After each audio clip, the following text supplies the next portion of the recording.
Hi, my name is Rebecca, and in today's lesson we're going to be talking about paraphrasing.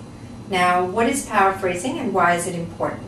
Paraphrasing is expressing the same ideas that you have heard or read in your own words, in different words. Why is it difficult to do this? Because sometimes when we hear something or read something that sounds quite good, we have a tendency to want to copy that. However, we can't, because that's called copying. The proper word for that is called plagiarism, which is actually looked upon quite seriously as an offense in universities and in academic life in general, and also in professional life. So it's really important for you to learn to be able to express something that you have heard or read about in your own language. So I'm going to show you in this video some strategies to help you to do that. Let's look at what they are. Okay, so I have here 6 different techniques you can use when you want to paraphrase something or when you want to express something in your own words. And I'm going to give you some examples as we go along of each one. The first one is to use a synonym for the word in the sentence. So, for example, just going to grab my examples here.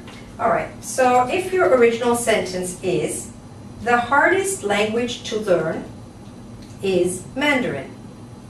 The hardest language to learn is Mandarin. If I want to paraphrase that sentence, I could say, the most difficult language to learn is Mandarin. So what I've done here is I've substituted most difficult for hardest. This is one way. But it's still not a good paraphrase because it's too close to the original sentence. So I could now change a couple of words.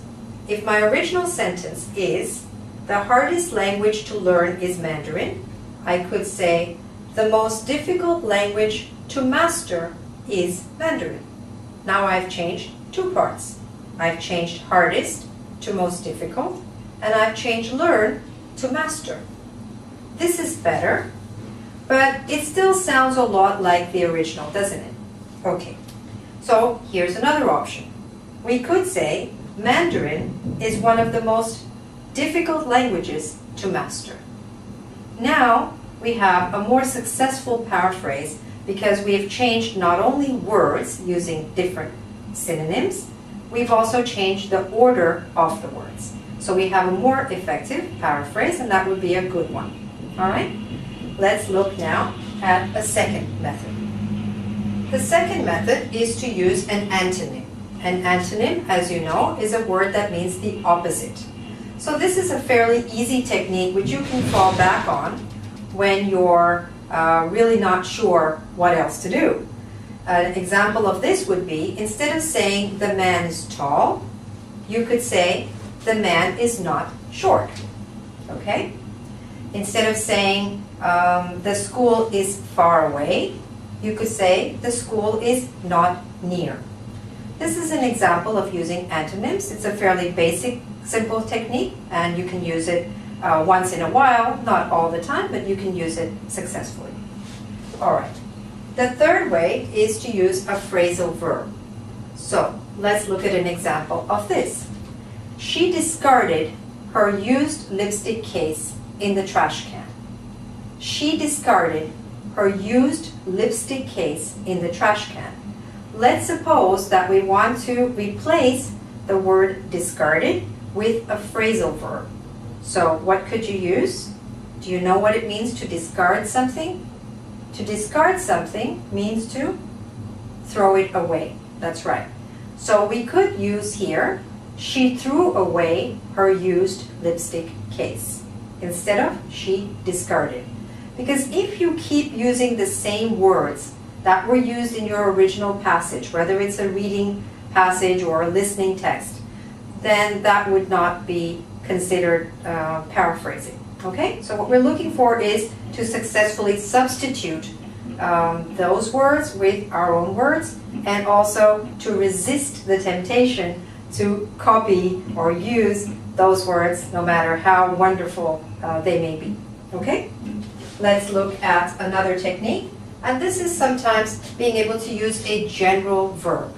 So for example, if you had a sentence that said, the factory manufactures boxes, all right? The factory manufactures boxes.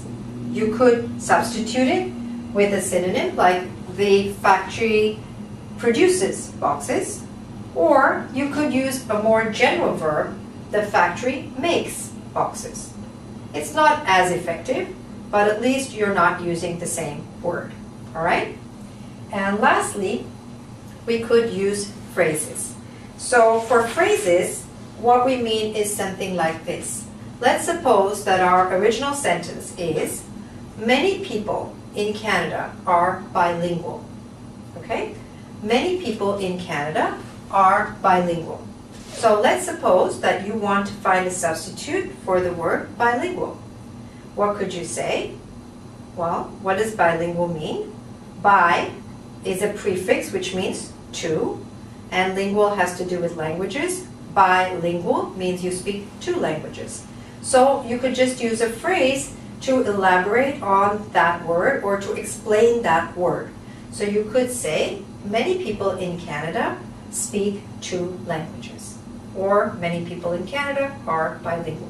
These two sentences are the same, but at the same time you haven't copied the exact words. Again, more successfully, you would also be changing the structure of the sentence and not only individual words. But these are some techniques to do that. Now, what happens if you find a particularly delightful sentence or word in your reading passage, and you really don't want to paraphrase it, or you don't know how to paraphrase it? Okay? Both of these situations can occur. So what do you do then? Well, in that case, it is possible to use a quotation, which is what I have here as your last option. You can put the quotation, you can use an entire sentence and put it in quotation marks. You could use certain expression and put it in quotation marks. When I'm going like this, it means quotation marks, okay? Because quotation marks consist of two commas, two apostrophes at the top and two apostrophes at the end of it. So that's called a quotation. So when people go like this, they mean quotation. And if you saw that episode of Friends, then you'll know what I'm talking about, where Ross does something similar to that.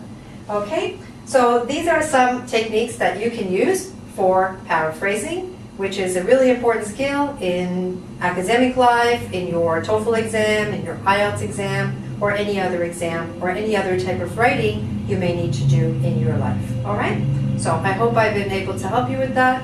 Good luck with paraphrasing. Bye for now.